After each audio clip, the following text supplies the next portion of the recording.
a Mário Chame, brasileira, muçulmana, que não precisa voltar para o seu país porque já está nele. E antes de mais nada, eu já vou falar para vocês, como uma boa youtuber, se inscreva no canal, curte, comenta e compartilha com seus amigos.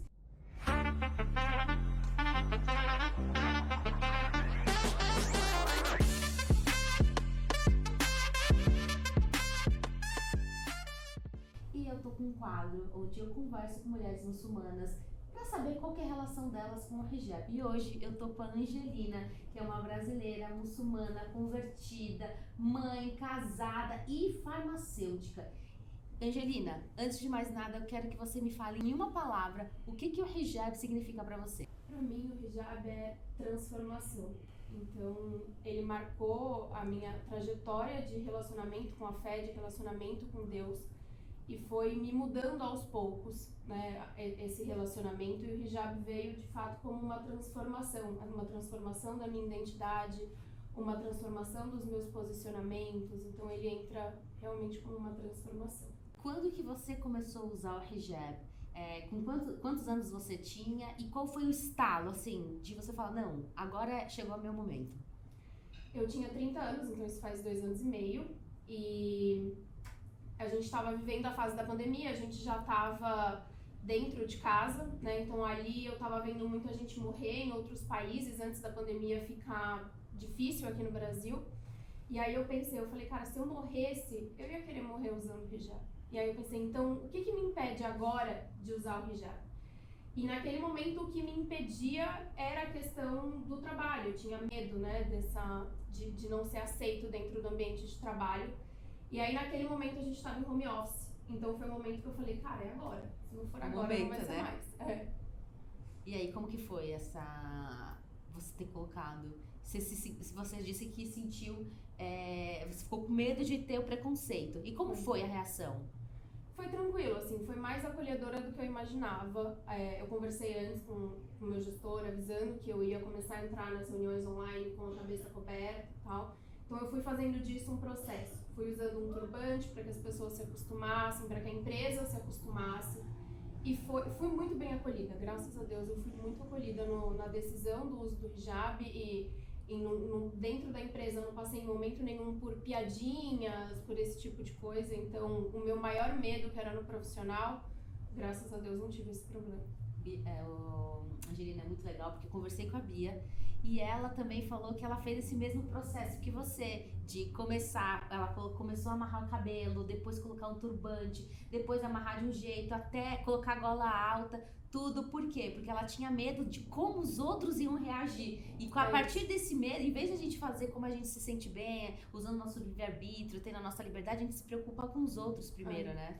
E você sabe que, assim, de certa forma, eu acho que foi importante pra mim ter começado devagar, porque quando você usa o hijab, você tá ali carregando a religião na sua cabeça, e aí parece que você vira um ícone do reclame aqui, sabe? Assim, então, você tem que ter realmente tentar com a sua fé fortalecida e com posicionamentos fortalecidos para responder à demanda de pessoas que começam a te questionar o tempo inteiro, né? Então, para mim, foi importante esse trajeto aí, até realmente começar a usar o hijab com o pescoço enrolado, por exemplo, que daí fica absolutamente caracterizado, entendeu?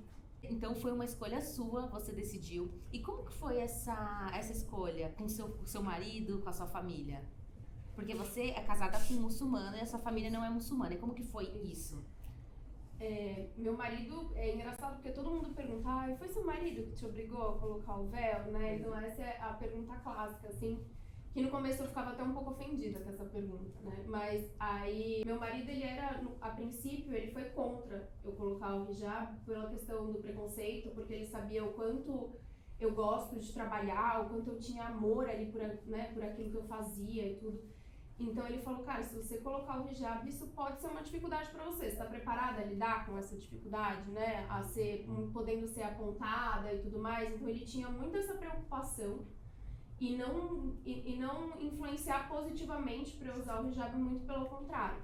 Então quando eu decidi que queria usar, o meu maior trabalho foi de convencer ele de que eu ia aguentar o que quer que viesse por conta disso. Você tem que ser forte, né? Porque não é fácil, né? Seguir a nossa escolha. Você já sofreu preconceito? Conta um preconceito que você sofreu que te marcou. Depois que você começou a usar o hijab. Depois que eu comecei a usar, na verdade pra mim foi um pouquinho antes, assim, logo que eu me converti, na mesma semana que eu me converti, eu postei na internet que tinha me convertido, feliz da vida, né, postando e tal. E aí eu lembrei das palavras que o Sheik falou pra mim quando eu me converti, que foi, eu falei, eu queria usar o hijab, mas ainda tô meio na dúvida, mas eu acho tão lindo e tal. Aí ele falou, não, espera, não comece a usar o hijab porque você acha lindo. Eu também sempre falo isso. O hijab é a cereja do bolo, eu brinco. E aí ele falou, espera a fé entrar em você, entrar no seu coração, e aí sim você vai saber o momento certo de colocar a fé, de colocar o hijab quando você tiver com a sua fé mais fortalecida nos hábitos e tal. E aí nessa mesma semana, depois de ter postado, o meu gerente chegou e me falou assim, o meu gerente da época, graças a Deus, hoje não mais, falou assim, eu vi que você se converteu, legal, tal, mas você não vai usar burca, né? Aí eu, burca, e esse tipo de coisa te pega tão desprevenida, assim. A gente nunca espera que vai acontecer e a gente fica sem reação, né? Aí você fala, eu devia ter respondido assim, assado. Depois que passa, você fica até com de não ter respondido fica direito. Com nó, né? Porque realmente a gente nunca espera que isso vai acontecer e quando acontece a gente fica sem reação. E todas as vezes, sempre depois pensei, por que eu não fiz isso? Por que eu não falei aquilo? E aí eu vi que, assim, realmente eu tinha que estar mais preparada pra conseguir reagir, entendeu? Reagir do tipo, não, calma, não é assim. Reagir que eu digo de forma mesmo que amistosa. Sim. E tudo, mas pra você conseguir impor aquilo, né? Então, esse foi a primeira barreira e foi uma barreira que me impediu de usar o hijab, porque eu fiquei com muito medo de usar o hijab depois disso, por conta do âmbito profissional mesmo. E uma coisa, a gente ouve muito falar que é fácil ser muçulmana no Brasil, quero ver lá. Tipo, como se no Brasil fosse muito fácil a vida de uma mulher muçulmana nos países árabes. Eles acham que eles consideram lá como países árabes ou muçulmanos. Uhum. O que você acha dessa afirmação que as pessoas fazem? Nossa, eu acho super incoerente, porque se a gente pensar que no Brasil a gente é minoria, né? E aí, se você pensar em países majoritariamente muçulmanos, os muçulmanos são maioria. Então, tudo aquilo que favorece a nossa prática religiosa existe lá. Então, salas de oração, as orações sendo anunciadas pelo adhan nas mesquitas, o próprio wudu tem um banheiro, o banheiro facilita isso. Enquanto aqui no Brasil não. As roupas, as vestimentas, é muito difícil. Os olhares das pessoas, o preconceito, né? Então, assim, eu vejo aqui, realmente a muçulmana precisa passar por uma adaptação e tá acostumada a ser alvo de olhares com estranheza, né? Você sente esses olhares? No começo eu sentia mais. Quando eu comecei a usar, eu sentia mais. Hoje, vou te dizer que assim, quando eu tava usando só o turbante, era muito menos. E quando você enrola o pescoço, aí fica muito mais marcante, né? Então, hoje eu não sei se olham menos ou se eu parei de perceber. A gente para de perceber. Chega um momento que a gente não sente mais as pessoas nos olhando. E uma coisa, se você pudesse fazer uma mensagem, passar uma mensagem para as pessoas que acham que o hijab é opressor, que oprime a mulher, o que você diria? Primeiro, de que eu não consigo visualizar o hijab como opressor, muito menos a religião como opressora. Para mim, opressor é tudo aquilo que limita a sua capacidade de pensamento, de respeito com a vida dos outros. Então, eu acho que se a gente realmente tirar a nossa mente dessa questão opressora de não entender a realidade do outro e não se abrir para conhecer o outro, para mim isso sim é ser opressor. Legal ter essa conversa, porque a gente consegue passar perfis de pessoas diferentes, com vivências diferentes, com realidades diferentes e não descredibilizar a realidade da pessoa, né, a sua, porque às vezes as pessoas querem me descredibilizar por eu ser uma brasileira que mora no Brasil, sou muçulmana, filha de árabe, como se a minha realidade ou a minha verdade não valesse, ou que a minha vida fosse uma exceção em relação ao todo.